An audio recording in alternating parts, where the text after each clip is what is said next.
अष्टमूल गुणों की पालन के लिए 7 व्यसनों से दूर रहना। व्यसन किसे कहते हैं?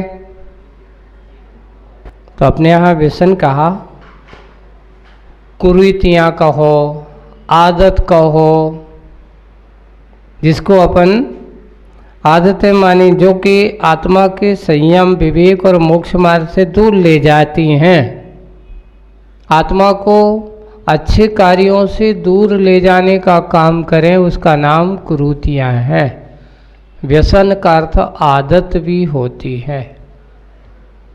तो ऐसे कितने व्यसन होते हैं जिसका नाम है 7। संख्या कितनी है? इसलिए इसका नाम सप्त व्यसन। इसका नाम क्या रखा? सप्त व्यसन। ऐसे आचार्यों ने स्पष्ट लिखा है और कहा गया कि सप्त व्यसन,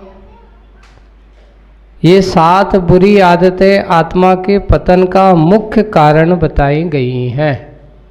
ये 7 व्यसन, जो जिसको कहे बुरी आदतें कहो, बुराइयां कहो, है ना, 7 बुराइयां जिनसे इस जीव की पतन का रास्ता खुलता है, इस जीव का अहित का मार्ग खुलने का कार्य अगर होता है तो उन 7 बुराइयों से ही होता है। तो 7 बुराइयां, सबसे पहला, ये पतन का मुख्य कारण होने से इनका नाम व्यसन कहा गया। एक और है, जैसे कि व्यसन किसको कहते? बुरी आदत। जिसकी बुरी आदत लग जाती है, वह उसमें बार बार उसका उपयोग कहाँ जाता? उसी और उसको और पाने के लिए, बार बार उसके और रमने के लिए हमेशा बार बार उसकी ओर भागेगा। व्यस्तता जिसमें हो, उसका नाम व्यसन है हमारी। एक और है, एक व्यस्तता क्या हो गई? एक किसी को अच्छे स्वाध्याय करने की व्यस्तता है, तो ये बुरा व्यसन नहीं है। बुरा का अर्थ जो है, जिसके अंदर मादकता का कारण हो, जिसके अंदर आलस हो, जिसके अंदर बुरा पाप करने का कार्य हो, जिसको इस प्रकार के कार्य करने में ज़्यादा मन लगे, उसको अच्छाई से दूर करे, उसका नाम व्यसन है। तो बुरी आदतें, ये सप्त व्यसन है। तो सबसे पहले व्यसन का नाम है मद्यपान। पहला व्यसन का नाम क्या है? मद्यपान। तो मद्यपान कहा, हमारे यहाँ के लिए शराब को मद्यपान नहीं समझना चाहिए।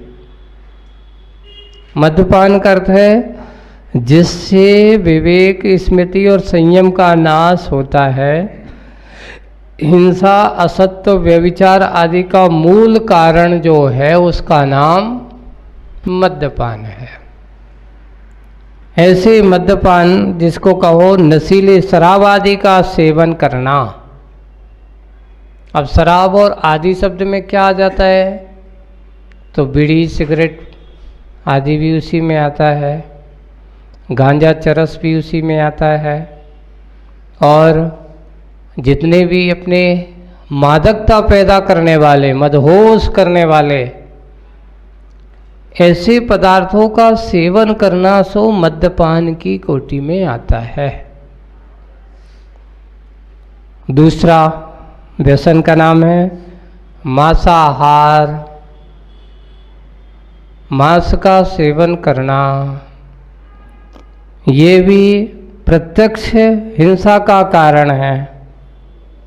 करुणा और अहिंसा का के मार्ग से विचलित करने वाला होता है, क्योंकि मांसाहार सेवन करने वाले व्यक्ति के अंदर दया, करुणा के भाव नहीं होते। अगर दया, करुणा के भाव होते हैं तो वो इस प्रकार का आहार पानी कर ही नहीं सकता। मांसाहार का सेवन करने वाला दया करुणावान हो सकता है? नहीं हो सकता। एक बात स्पष्ट रूप से कहा जाता है कि निर्दयता जहाँ होती है, इस प्रकार के मांसाहार सेवन करने वालों के अंदर दया आदि, अगर दया होती तो किसी मांसाहार का सेवन करने वाला व्यक्ति कभी दयालुपन के भाव से युक्त तो हो जाए। अगर दयालुपन होता तो वो कभी मांसाहार का सेवन करता ही नहीं। क्यों? मांस की प्राप्ति कहाँ से होती है? मांस की प्राप्ति कहाँ से होगी? कहीं ना कहीं किसी जीव से ही होगी। ऐसे दयालुपन का अभाव मांसाहार का सेवन करने वाले के पास होता है। अब तीसरा व्यसन का नाम है जुआ। इनकी विशेष व्याख्या अपन आगे, अभी सिर्फ नाम से ही उपयोग, आगे विशेष व्याख्या सबकी अलग अलग चल रही है, अभी तो मात्र सामान्य से कर रहे हैं। जुआ खेलना यानी लोभ है, और जुआ खेलने से असत्य का पोषण भी होता है ना। जुआ खेलने से छल और मानसिक अस्थिरता को जन्म देता है। जुआ खेलने से मानसिक अस्थिरता का भी जन्म होता है, असत्य बोलना पड़ता है, छल कपट करना पड़ता है। इसलिए जुआ खेलने वाले के लिए ऐसा ये भी है। परिवार और समाज का नाश भी अगर देखा जाए तो इस जुए के कारण देखा गया है ना। परिवार और बड़े बड़े हम लोगों ने देखा है, इस जुए के कारण से बड़े बड़े करोड़पति अरबपति लोग भी क्या होगा, बड़ी बड़ी संपत्ति भी, और इस प्रकार से उनके हाथ से एक दिन के थोड़े से लोभ के कारण से सब कुछ चला जाता है ना। इसलिए ये जुआ खेलना। तीसरा व्यसन क्या है? वेश्यागमन। ब्रह्मचारी का और चारित्र का ह्रास, काम, कसाय, तीव्रता। ऐसी ब्रह्मचारी वेश्याएं आदि जिनका कोई शील व्रत आदि का पालन नहीं होता, ऐसी स्त्रियों से संबंध रखना, इसका नाम वेश्यागमन होता है। पांचवा व्यसन क्या है? चोरी, परिग्रह, लोभ, असत्य के परिणाम से सामाजिक विश्वास का विनाश भी इससे देखा जाता है। यानी पर की वस्तु का अपहरण करना, पराई वस्तु को अपना मान करके उसको ग्रहण करना, इसका नाम चोरी है। इसका फल क्या है? तो इसका परिग्रह की लोभ है, लालच है। असत्य रूप परिणाम का जनक ये होता है ये व्यसन ऐसा, तो उसका नाम है चोरी। शिकार खेलना। शिकार खेलने से क्या होगा? तो ये शिकार का अर्थ है किसी जीव को अपने विचरण कर रहा है, आप अपने मनोरंजन मौज मस्ती के लिए उसको मारते हैं, मौज मस्ती के लिए। कई लोग जो जंगल में जाते हैं, निशानाबाजी लगाना है, निशाना सीखना है, या कोई इस प्रकार के बैठे हैं कि कौन कितने निशानबाजी हैं, इस प्रायकर मनोरंजन की दृष्टि इसमें हुआ करती है शिकार खेलने में। और ऐसा कार्य करना जिसमें किसी जीवों को मारना, इससे ऐसा जो करते हैं उनके अंदर निर्दयता, हिंसावृत्ति और पाप बंध का कारण माना गया है। ये शिकार खेलना। और सातवां है पर स्त्री गमन। देखो वेश्यागमन अलग है और पर स्त्री गमन क्या हो गया कि जो पर की स्त्री है उसको किसी लोभ लालच दे करके फिसलाना, या पर स्त्री के साथ पर पुरुष के साथ ऐसा होता है, स्त्री के साथ स्त्री के लिए पुरुष हो जाएगा, पुरुष के लिए स्त्री हो जाएगी, एक दूसरे के प्रति ऐसा पर स्त्री गमन जो करना है, तो आत्म संयम का नाश गृहस्थ धर्म के लिए अत्यंत घातक होता है। क्यों? पराई स्त्री के प्रति आसक्ति के परिणाम होना, परिवार को अगर तोड़ना हो, परिवार का विनाश करना हो, तो पर स्त्री के लिए संबंध बनाने वाला या पर पुरुष से संबंध बनाने वाले, उनके लिए इस प्रकार ये 7 व्यसन। कितने व्यसन है ये? मुख्य रूप से ये 7 व्यसन है। पहला व्यसन पर बात करते हैं आज अपन, है ना। पहला व्यसन है जिसका नाम है मद्यपान, है ना। कौन सा पान है? मद्यपान। तो सबसे पहले शराब आदि नशीले पदार्थ का सेवन करना। आदि शब्द से देखो, मध्य में क्या जाता है? जैसे अफीम है, भांग है, आदि नशीले पदार्थ का सेवन करना। इससे क्या होता है? जब वो व्यक्ति इस प्रकार की नशा करता है तो उसकी दृष्टि में भ्रमता पैदा होती है, सम्यक दर्शन का नाश होता है।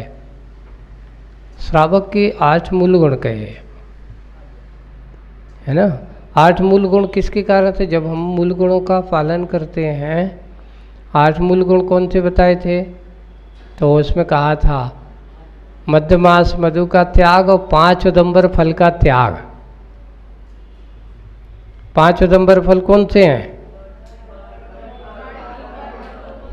बड़ पीपल, उमर और कठुमर। ऐसे 5 उदंबर फल है। ऐसे 5 उदंबर फलों का त्याग करना। तो इस प्रकार ये नशीले पदार्थ आदि हैं, 5 उदंबर। तो ये अष्टमूल गुण हैं हमारे। वैसे भी ये कोई व्यक्ति शराब नहीं पीता अपने यहाँ, लेकिन फिर भी आज हम बहुत इस आधुनिक युग में पढ़े लिखे काला इसके ज़माने में और पार्टी और इसमें जाकर के हम इसमें पीना चालू कर दिया। एक और है, लोगों ने कहा महाराज जी कोको कोला पीना, पेप्सी पीना, ये शराब है कि नहीं है? तो बोले कि शराब तो नहीं है, लेकिन उन्होंने कहा इसको पीते समय व्यक्ति के अंदर आदतें और इस प्रकार की आदतें बनती चली जाती हैं जिनको पीते हैं आसक्ति रूप परिणाम, और ये हमारे लिए स्वास्थ्य के लिए बहुत हानिकारक है। ये इस प्रकार के पेय, जैसे कि हमारे यहाँ शीतल पेय कह देते हैं उनको, पर उसमें इस प्रकार का केमिकल और इस प्रकार की चीज़ों को मिलाया जा रहा है। उसमें टार भी है, उसमें बहुत सारे कोक वगैरह जो भी हैं जो नशीले पदार्थ माने गए हैं। आप एक बात आप लोगों से पूछ सकते हैं, कॉफ़ी में नशा आता है कि नहीं आता? चाय पीने में नशा आता है कि नहीं आता है? इसमें भी, चाय में भी 10 प्रकार के जहर होते हैं। हमारे अगर अपर देखा जाए दूरगामी दृष्टि से, तो चाय पीना भी मद्यपान की कोटि में आता है।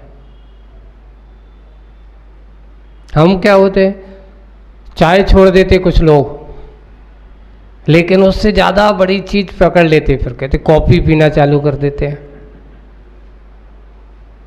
चाय नहीं पिएंगे, उसकी जगह क्या पीना चालू कर देंगे? कॉफ़ी पीना चालू कर देते हैं। तो और ज़्यादा उन्होंने कहा 10 चाय और 1 कॉफ़ी एक बराबर है। दिन भर में 10 चाय पियो और एक बार क्या करो। और अब तो एक और सबसे ज़्यादा कि पहले हमारे लोग जो दूसरे जो होते ना,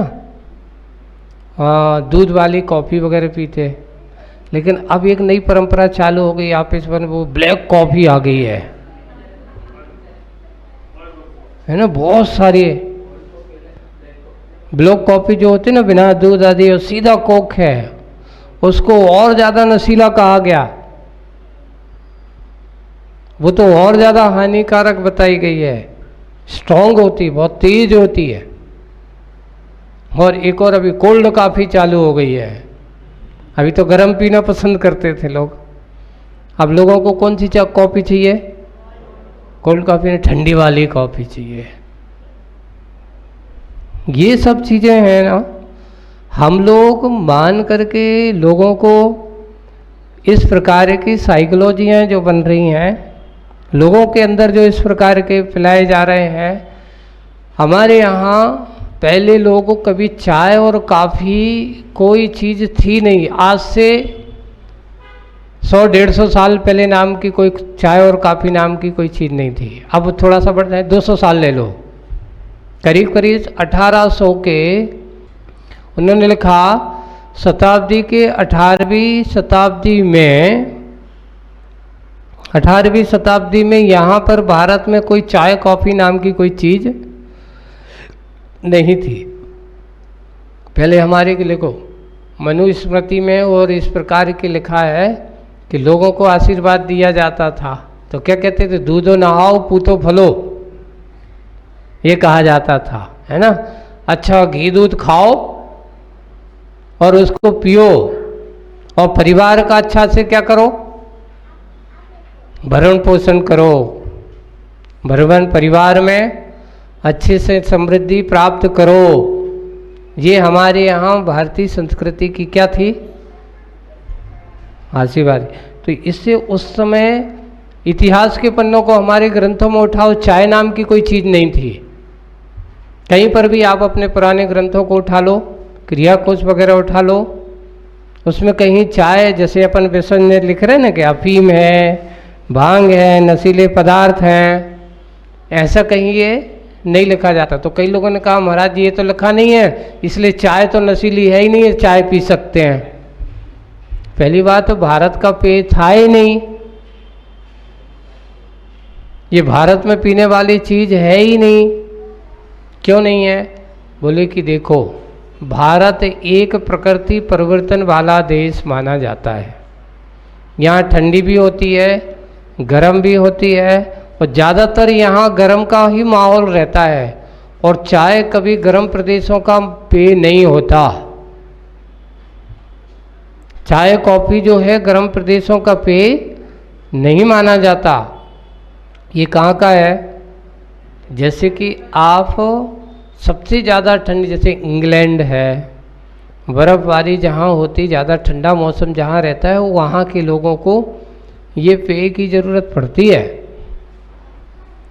जैसे कि आज अपने यहाँ कोई घर पे अगर शराब पिए जाता है ना, तो लोगों को बड़ा आश्चर्य लगता है कि इनके घर पे शराब पिया जाता है।